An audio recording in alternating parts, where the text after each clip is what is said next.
চীনই বোধহয় প্রথম আমেরিকার দিকে চোখে আঙুল দিয়ে বোমাটা ফেলেই দিল। কেন না, চীন কিন্তু খুব স্পষ্ট করে আমেরিকাকে জানিয়ে দিয়েছে, আরো ভালোভাবে বলতে গেলে ডোনাল্ড ট্রাম্পকে জানিয়ে দিয়েছে যে বেশি স্ট্রেট অফ হরমুজ নিয়ে নাক গলাতে এসো না। আমরা এই জায়গাটাতে এবার একটু আলোচনার চেষ্টা করব যে চীন, রাশিয়া এবং ইন্ডিয়া তাদের ভূমিকাটাই বা কি হবে। আমাদের সঙ্গে রয়েছেন ভারতীয় সেনার অবসরপ্রাপ্ত শৌর্য চক্রপ্রাপ্ত কর্নেল সৌমিত্র রয়। কর্নেল রয়, আরও একবার স্বাগত জানাই আপনাকে। চীন যদি এবার আমেরিকাকে এখানে তো একটা থ্রেটনিং অলরেডি দিয়ে রেখেছে যে এদিকে নাক গলাতে এসো না, তাহলে বিষয়টা ভালো হবে না। এবার যদি আমেরিকাও যদি পিছু না হটে, ইরানকে তো এতদিন ধরে মেরেছে, একের পর এক তাদের ক্ষতি করেছে, ইরানও করেছে, কিন্তু চীন তো একটা আলাদা দেশ, তারা তো ছেড়ে দেবার পাত্র নয়। তাহলে সেটা কোন দিকে যেতে পারে? দেখো, চীন অত্যন্ত ধূর্ত একটা কান্ট্রি। তারা কথা কম বলে, কিন্তু তারা চুপচাপ তাদের অ্যাকশন নিয়ে যায়। যেমন সমুদ্রে বা জলে যখন একটা হাঁস চলে না, হাঁসটাকে দেখে মনে হয় হাঁসটা একেবারে আস্তে করে মুভ করছে, কিন্তু তুমি যদি নিচে দেখো, জলের নিচে হাঁসটা কিন্তু কন্টিনিউয়াসলি পা চালিয়ে যাচ্ছে, টাক টাক টাক টাক টাক টাক করে পা চালিয়ে যাচ্ছে। চীন ইজ লাইক দ্যাট। চীন কিন্তু পুরো ব্যাপারটা অত্যন্ত নিকটভাবে মনিটর করছিল কি হচ্ছে সেখানে। আর চীন এখন দেখলো যে যদি স্ট্রেট অফ হরমুজকে এভাবে ব্লকেজ করে রাখে, চীন will be the biggest loser. তার কারণ যে এনার্জিটা চীন পাচ্ছে ইরানের থেকে, সেই এনার্জিটা আসা বন্ধ হয়ে যাবে।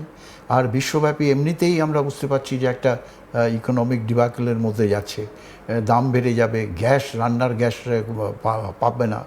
তা চীন সেখানে চাইবে যে এই ব্লকেটটা যেন না থাকে, বা যদি চীনের জাহাজ বা রাশিয়ার জাহাজ, ইভেন ভারতের জাহাজ, আমেরিকা খুব ভালো করেই জানে যে এই তিনটি জাহাজের ওপর যদি আমেরিকার থেকে কোনো ধরনের স্ট্রাইক হয় বা ইসরায়েলের থেকে কোনো ধরনের স্ট্রাইক হয়, তাহলে কিন্তু বিশ্বযুদ্ধ অবধারিত।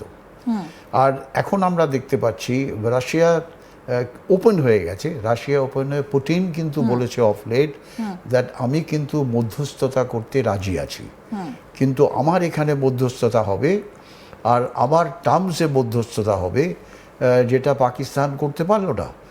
সেখানে আমি আমেরিকা আর ইরান, ইসরায়েল, আমি সবাইকে ইনভাইট করে মধ্যস্থতা করতে চাই। সিমিলারলি চায়নাও কিন্তু একটা আউটলাইন করে দিয়েছিল পাকিস্তানকে স্পেশালি, যে এই যখন তোমরা ডিসকাস করছো এই আউটলাইনকে মেনে ডিসকাস করতে হবে। ইরানের interest has to be taken care of, যেটা ওরা করতে পারলো না পাকিস্তান।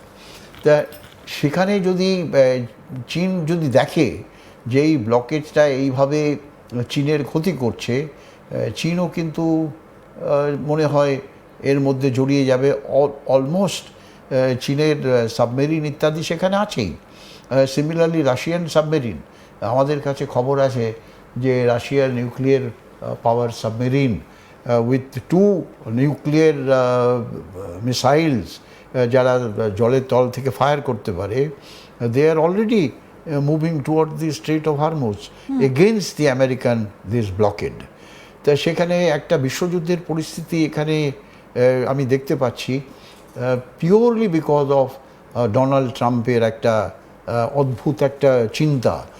কোথার থেকে তিনি যে কী করছেন, এটা বিশ্ববাসীর কাছে অত্যন্ত একটা হেটের একটা, মানে দিস পিপল স্টার্টেড ঘৃণা করতে আরম্ভ করেছেন কি করছেন। এমনকি তিনি পোপকেও এখন ছাড়ছেন না। এক্স্যাক্টলি, তিনি পোপকেও বলছেন যে পোপ যখন শান্তির বার্তা পাঠাচ্ছেন তখন বলছেন তিনি তেহরানের পারমাণবিক যে কর্মসূচি তাকে তিনি প্রশ্রয় দিচ্ছেন। আর শুধু তাই না, উনি তো বলছেন আমি হয়তো ভগবানের যিশুর অবতার, যিনি চায় এটাকে এইভাবে।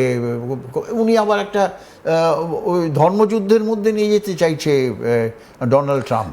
তাহলে স্যার একটা জিনিস বলুন, এতদিন ধরে আমরা পেছন থেকে একটা সাপোর্টের কথা বারবার আলোচনা করেছি যে ইরানকে কি তাহলে পেছন থেকে রাশিয়া এবং চায়না সাপোর্ট করে যাচ্ছে, তাহলে আজকে তো আর কোনো রাগঢাক করার জায়গা নেই, রাখোঢাকো করার কোনো জায়গা নেই, কারণ চীন ডিরেক্ট আমেরিকাকে বলে দিয়েছে যে তোমরা এদিকে বেশি এসো না। এবার যদি এরপরে আবার যদি যুদ্ধজাহাজগুলো এগোতে শুরু করে, তাহলে কি হবে? মানে এটা কি একটা বিশ্বযুদ্ধের পরিস্থিতি তৈরি হয়ে গেছে বলে আপনি মনে করেন? বিশ্বযুদ্ধ কি হবে? আমার মনে হয় সেরকমই একটা পরিস্থিতির দিকে আমরা যাচ্ছি, যদি না এটা ইমিডিয়েটলি কন্টেইন করা যায়, যদি না একটা এগ্রিমেন্ট বসে, এগ্রিমেন্টের রাস্তা কিন্তু এখনো পুরো বন্ধ হয়নি, কিন্তু আমেরিকা এরকম কোনো এগ্রিমেন্ট যেন না করে। যখন তুমি নেগোসিয়েশন করো তখন কথাবার্তা হবে, তোমার পয়েন্ট তার পয়েন্ট সবার পয়েন্ট শুনে একটা ডিসিশন নিতে হয়। সেখানে কারো ওপরে তোমার পয়েন্টগুলো চাপাতে পারো না তুমি, যেটা আমেরিকা চাইছে যে তাদের দিকগুলো ইরানের ওপরে চাপিয়ে দিতে, সেটা অ্যাকসেপ্টেড না। আর অবভিয়াসলি চায়না চাইছে যে এটাকে যত তাড়াতাড়ি সম্ভব সেটেল হওয়া, রাশিয়াও চাইছে সেটেল হওয়ার, কিন্তু রাশিয়ার একটা অ্যাডভান্টেজ পাবে যদি রাশিয়া এইভাবে একটা নেগোসিয়েশন করাতে পারে, তাহলে কিন্তু ইউক্রেনে যে ব্যাপারটা হচ্ছে সেটাও রাশিয়ার ফরে যাবে। যেটা সূত্র মারফত স্যার আমরা খবর পাচ্ছি যে আলোচনাটা চলছিল, ইসলামাবাদে বসে আলোচনাটা চলছিল, কিন্তু তারপর নেতানিয়াহুর একটা ফোন আসে জেডি ভান্সের কাছে এবং তারপর আলোচনাটা টোটাল ভেস্তে যায়। এদিকে আরও বেশ কিছু খবর যে কিয়ের স্টারমার অর্থাৎ ব্রিটেন, তারা আমেরিকার সঙ্গে নেই এই স্ট্রেট অফ হরমুজ দখলের যুদ্ধে, ফ্রান্সও নেই। অনেক ক্ষেত্রে আবার অনেক দেশগুলো না থেকেও তারা নিজেদের পিঠ বাঁচাতে আমেরিকাকে সমর্থন করতে বাধ্য হচ্ছে।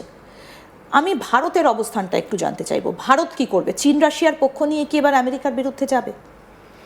দেখো, তার আগে আমি বলি, ন্যাটো দেশের সমস্ত দেশ কিন্তু টোটালি আমেরিকার এগেনস্টে অ্যাবাউট দিস ব্লকেড। তারা চায় না এই ব্লকেডটা হোক। এবারে আমি একটু ইসরায়েলের দিকটা স্লাইটলি একটু করে বলি। দেখো, ইসরায়েল বলছে যে আমাদের লেবাননের সঙ্গে আমাদের কোনো যুদ্ধ নেই, লেবাননের এগেনস্টে আমাদের কোনো শত্রুতা নেই, আমাদের শত্রুতা হচ্ছে হিজাবুল্লাহ, যেটা সাউদার্ন লেবাননে তারা অ্যাক্টিভ। আর Hezbollah is suppose to be an army by itself, যারা তাদের মেইন উদ্দেশ্য হচ্ছে ইসরায়েলের বিরুদ্ধে যুদ্ধ করে ইসরায়েলকে শেষ করা। যার ফলে ইসরায়েলি বলছে যে লেবাননের সঙ্গে আমাদের কোনো যুদ্ধ নেই, লেবাননের সঙ্গে আমরা যদি এগ্রিমেন্টও করি আমাদের কোনো আপত্তি নেই। আমেরিকাতে অলরেডি কথা চলছে, আজকে লেবানন আর ইসরায়েলি রেবদের মধ্যে কথা চলছে, কিন্তু হিজাবুল্লাহর এগেনস্টে আমাদের সমস্ত শত্রুতা আমরা তাদের তাদের ফিনিশ করতে চাই, because they are our enemy. এইটা হচ্ছে একটা সাইড। কিন্তু Israelis are surely influencing America towards this war. তার একটাই উদ্দেশ্য, ইসরায়েলিরা কিন্তু চায় না যে তাদের এগেনস্টে যে দেশগুলো আছে সেই দেশগুলো নিউক্লিয়ার শক্তিধর দেশ হোক। তাদের একটাই শুধু, ইসরায়েলের একটাই শুধু অবজেক্টিভ যে তাদের এগেনস্টে যে দেশগুলো নিউক্লিয়ার ওয়েপন তৈরি করার বা নিউক্লিয়ার ওয়েপন যদি তারা পায়, তাদের আমরা প্রিএমটিভ স্ট্রাইক করে সেই দেশগুলোকে শেষ করব। এইটা কিন্তু ইসরায়েলের অবজেক্টিভ। যার ফলে তারা আমেরিকাকে ইনফ্লুয়েন্স করার চেষ্টা করছে যে তোমরা এই ধরনের কোনো এগ্রিমেন্ট করো না যেখানে নিউক্লিয়ার ব্যাপারটা যেন থাকে, যে ইরান যেন নিউক্লিয়ার ব্যাপারটা বন্ধ করে দেয়। কিন্তু ইরান বলছে না,